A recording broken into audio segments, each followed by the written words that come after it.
Good morning children. आज हम पढ़ने वाले हैं वर्ण और वर्ण विचार। आई होप आप इस क्लास को बहुत ही अच्छी तरह से समझेंगे और जो समझेंगे उसे घर पर लिखकर याद करेंगे।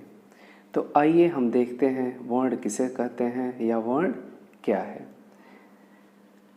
कोई भी भाषा सीखने के लिए हमें सबसे पहले उस भाषा के मूल ध्वनि समूह को सीखना पड़ता है। यदि हमें ए से जेड तक अल्फ़ाबेट या 0 से 9 तक गिनती न आए तो हम क्रमशः अंग्रेजी और गणित भाषा नहीं सीख सकते। आपने भी अपने विद्यालय में औपचारिक शिक्षा प्राप्त करते समय सबसे पहले वर्ण या अक्षर लिखना ही सीखा होगा।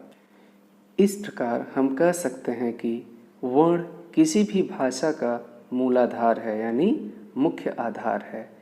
ये संबंधित भाषा के प्रत्येक शब्द में विद्यमान होते हैं।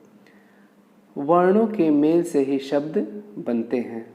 अतः हम कह सकते हैं कि उच्चारित ध्वनि संकेत को यानी मुंह से बोल रहे उन ध्वनियों को जब हम लिखते हैं तो उसे ही वर्ण कहते हैं। और कोई भी भाषा हो उसको सीखने के सबसे पहले हमें उस भाषा के वर्ण को ही सीखना होता है।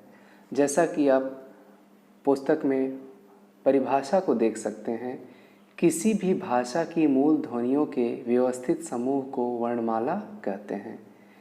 क्या है परिभाषा? किसी भी भाषा की मूल ध्वनियों के व्यवस्थित समूह को वर्णमाला कहते हैं। अब आइए हम देखते हैं कि वर्णमाला में कितने वर्ण हैं। जैसे वर्णों को दो अलग अलग प्रकार बांटा गया है, स्वर और व्यंजन। अब स्वर में 11 स्वर हैं और व्यंजन में 33 यानी 33 व्यंजन। अ, आ, ई, उ, री, ए, ओ, औ ये 11 स्वर हैं। और व्यंजन में क, ख, ग, घ, अंग, च, छ, ज, झ, य, ट, ठ, ड, ढ, ढ़, त, थ, द, ध, न, प, फ, ब, भ, म, य, र, ल, व, श, ख, स, ह ये 33 व्यंजन हैं। इनके अतिरिक्त हिंदी भाषा में कुछ अन्य ध्वनियों का भी प्रयोग होता है जो इस प्रकार हैं। जैसे अनुस्वार, जैसा आपने पिछली कक्षा में पढ़ा था। अनुस्वार अंग, जो अंग की मात्रा हम लगाते हैं वही अनुस्वार है। जैसे दंत, सुंदर, अंग, पतंग, मंदिर, इनके ऊपर अंग की बिंदी लगी हुई है, इसे हम अनुस्वार कहते हैं। अनुनासिक, जो चंद्र बिंदु बोलते हैं।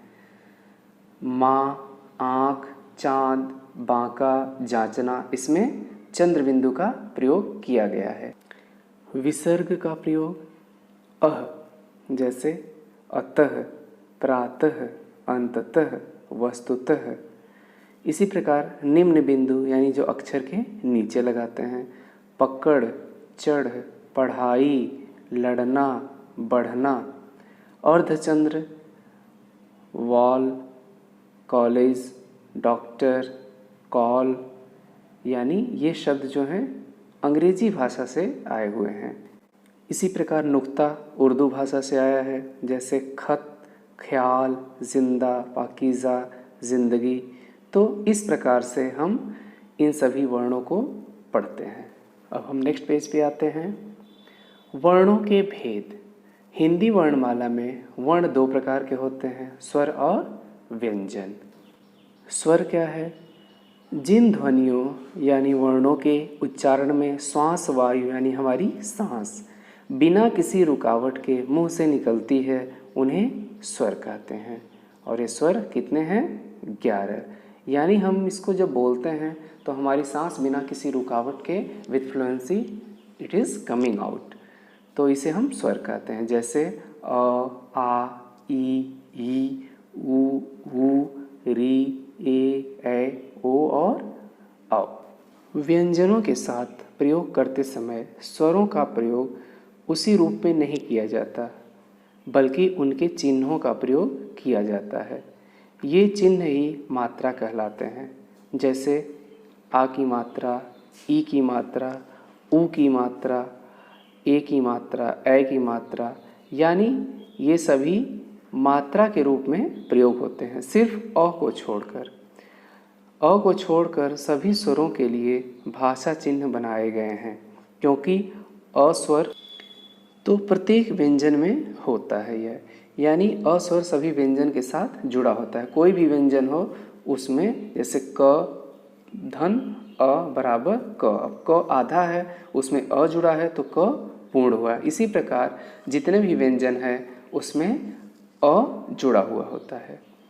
अब देखिए, वर्ण और उसकी मात्रा को पता है और उससे शब्दों का बनाना भी आपको आता है, जैसे आ जाल, ई की मात्रा से जिगर, बड़ी ई जीना, ऊ जुलाहा, ऊ जूता, री मृग, ए जीव, ए जैसा, ओ जोश, औ जौहई।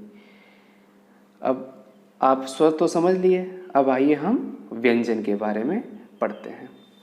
जिन ध्वनियों यानी वर्णों का उच्चारण करते समय हमारी श्वास वायु मुख के किसी भाग, जैसे तालु, ओष्ठ, दांत या कहीं और टकरा कर या रुक कर बाहर आती है, यानी उनसे टकरा कर बाहर आती है या कहीं पर रुक के बाहर आती है हमारे मुख में, उन्हें व्यंजन कहते हैं। एक बार और देखिए, जिन ध्वनियों का या वर्णों का उच्चारण करते समय हमारी श्वास वायु यानी हमारी सांस मुख के किसी भाग, जैसे तालु, ओष्ठ, दांत आदि से टकराकर या रुककर बाहर आती है, उन्हें हम व्यंजन कहते हैं।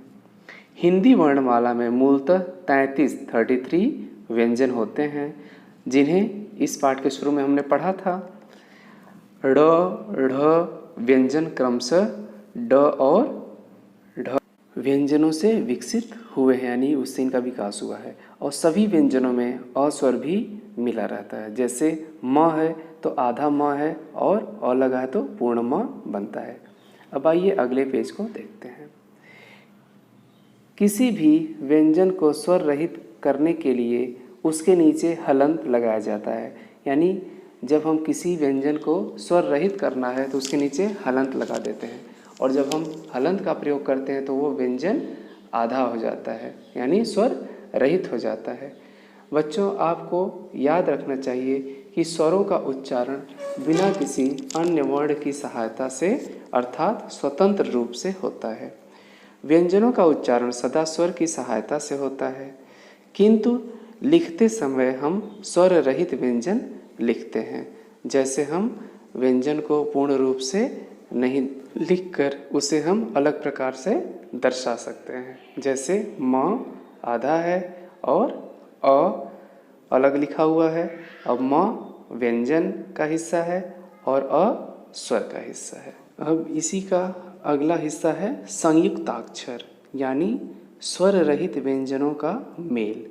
जो स्वर रहित व्यंजन होते हैं, स्वर से अलग होते हैं, उसमें स्वर नहीं होता है, उनके मेल को हम संयुक्ताक्षर कहते हैं, जैसे छ, त्र, ज्ञ, द्य और श्र।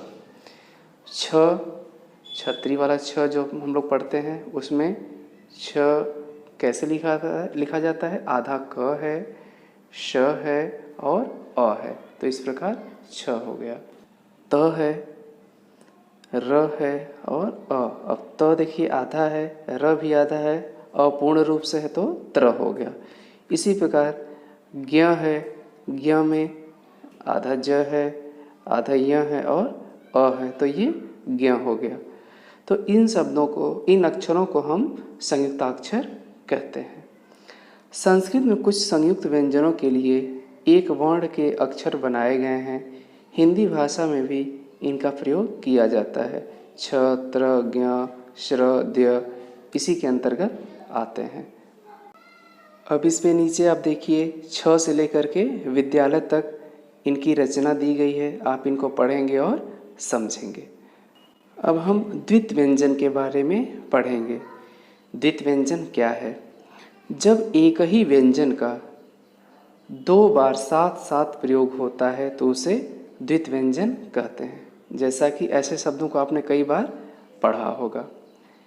एक ही व्यंजन का दो बार साथ साथ प्रयोग होता है तो उसे द्वित व्यंजन कहते हैं।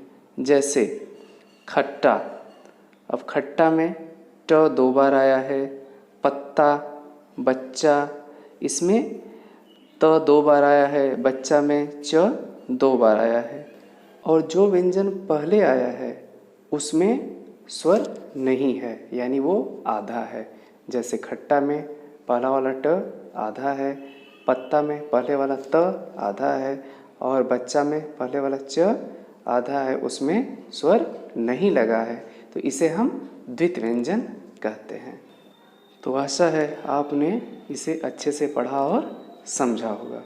तो आइए अब हम पाठ के अगले हिस्से वर्ण विच्छेद में चलते हैं। वर्ण विच्छेद, वर्णों का विच्छेद, यानी वर्णों को अलग अलग करना। जैसे कोई एक वर्ण है उसको हम अलग अलग किस प्रकार बांट सकते हैं। जैसे देखिए यहाँ पर कुछ शब्दों का वर्ण विच्छेद किया गया है। यहाँ पे कुछ शब्द दिए गए हैं और उनके प्रत्येक अक्षर को अलग अलग विच्छेदित करके लिखा गया है। तो आप इसे पढ़ेंगे और समझेंगे। नीचे आप देख रहे होंगे मुख्य बिंदु दिया गया है। इस पाठ के सभी मुख्य बिंदुओं को important points given here, then you can read and learn. तो इस प्रकार आपका ये चैप्टर समाप्त होता है। धन्यवाद।